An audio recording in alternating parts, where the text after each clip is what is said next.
कहते हैं कि जिस देश में खेल के मैदान ज़्यादा होते हैं वहाँ अस्पतालों की संख्या कम होती है और इसी परिभाषा को आज चरितार्थ किया है भवानी निकेतन शिक्षा समिति ने। एक ऐसा स्विमिंग पूल तैयार किया है जो पूरे राजस्थान में नहीं है, यानी कि अंतर्राष्ट्रीय मानकों को पूरा करने वाला एक ऐसा स्विमिंग पूल जहाँ प्रदेश और देश के जो तैराक हैं उनको तैयार किया जाएगा। भवानी निकेतन शिक्षा समिति के अध्यक्ष शिवपाल सिंह नांगल हमारे साथ बातचीत करने के लिए मौजूद हैं। उनसे बात करेंगे और जानेंगे कि इस खेल अकादमी में क्या खास बात है। सर ये बताइए, ऐसा दावा किया जा रहा है कि जो आपका ये स्विमिंग पूल है राजस्थान का एकमात्र पूरे इंटरनेशनल जी देश का नहीं, अंतर्राष्ट्रीय स्तर के जो ओलंपिक के नॉर्म्स हैं उनको दृष्टिकोण रखते हुए ये स्विमिंग पूल तैयार किया गया। तो राजस्थान का एकमात्र, राजस्थान का क्या, अब हिंदुस्तान में भी कितने हैं ये आप गणना कर सकते हैं, लेकिन हमारी जो तैयारी और हमारा जो लक्ष्य है वो जो अंतर्राष्ट्रीय स्तर की जो स्विमिंग प्रतियोगिताएं होती हैं उनके जो मानक हैं उसके तो अनुसार। आपकी ट्रेनिंग का जो प्रोसेस रहेगा किस एज ग्रुप के लिए रहेगा? ट्रेनर आप कहाँ से बुलवाएंगे, किन बच्चों को आप अलग हमारे जितने शिक्षण संस्थान के छात्र हैं सभी संस्थाओं के उनके होंगे, उनके प्रशिक्षक भी उसी हिसाब से होंगे।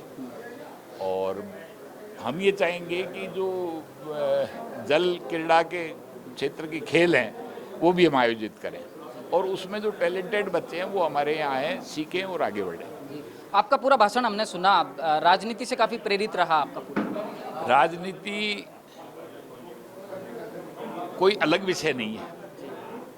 राजनीति मनुष्य जहाँ जीता है, जो काम करता है, संस्था चलाता है, उसको राजनीति से अछूती कैसे रह सकती है। और भवानी निकेतन एकमात्र ऐसी संस्था है जिसने आज नहीं, स्वतंत्रता के बाद से राजस्थान के राज को दिशा दी है।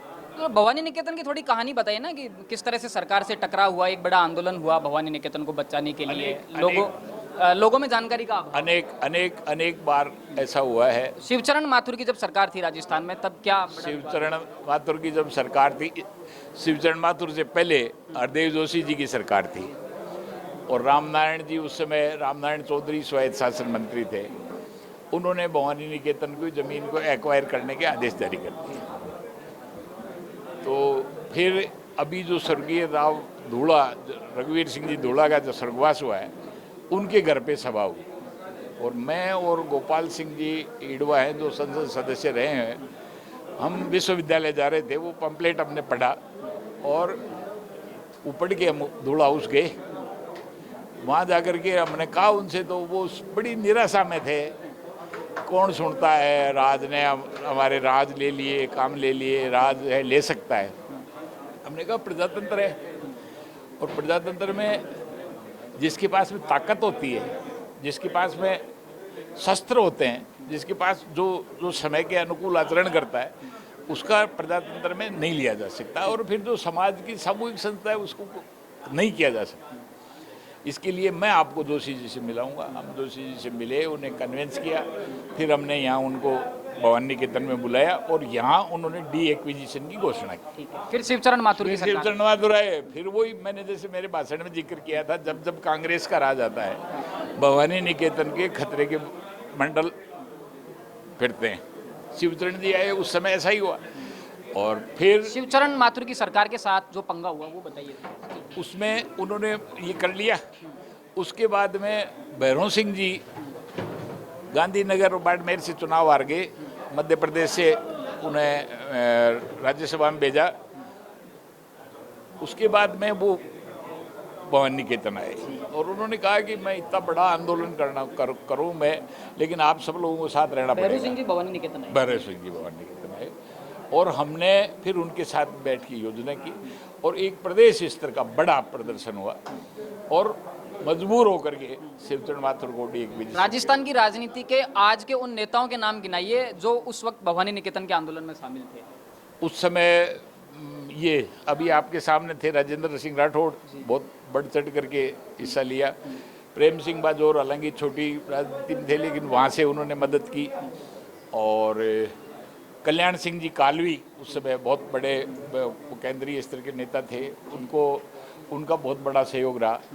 और उसके बाद तो फिर वो आंदोलन में सफल रहे और उसके बाद तो जो प्रधानमंत्री हैं चंद्रशेखर जी वो यहाँ आके गए, राजनाथ सिंह जी भवानी निकेतन में आके गए।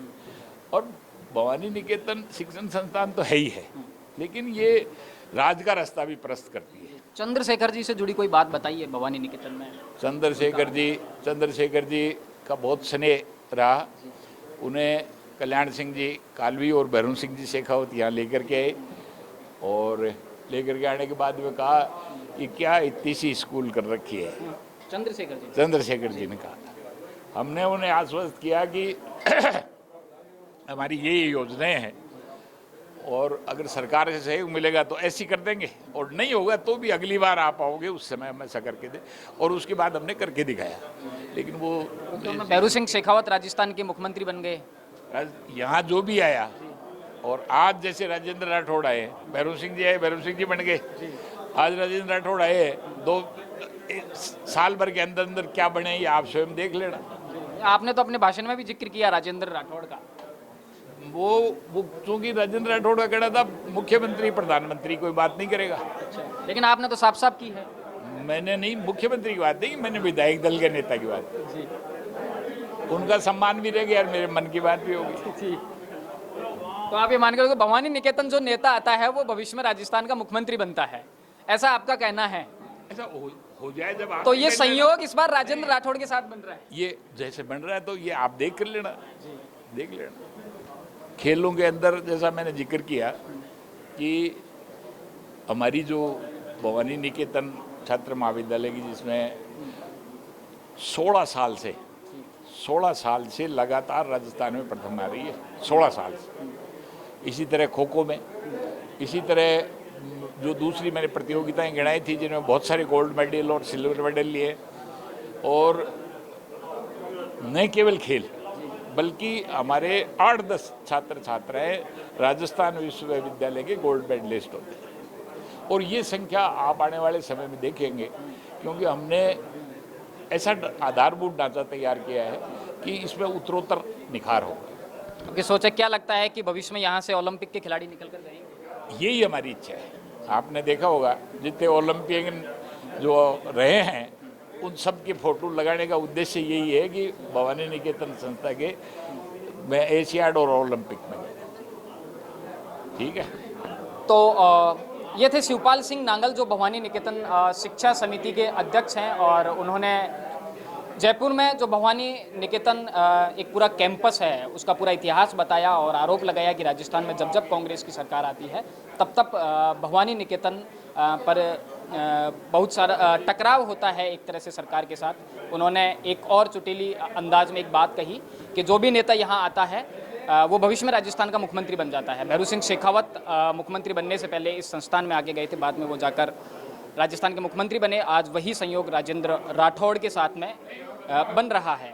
नेता प्रतिपक्ष बनाए जाने के बाद में राजेंद्र राठौड़ को लेकर भी तमाम तरह की बातें की जा रही हैं। उन्हें सीएम फेस माना जा रहा है, सीएम की रेस में माना जा रहा है। और उसी बीच शिवपाल सिंह नांगल का एक दावा कि भविष्य में क्या हो कोई कह नहीं सकता। वीडियो जर्नलिस्ट गणेश यादव के साथ थिंक 360 के लिए लोकेंद्र किलानौत, जयपुर।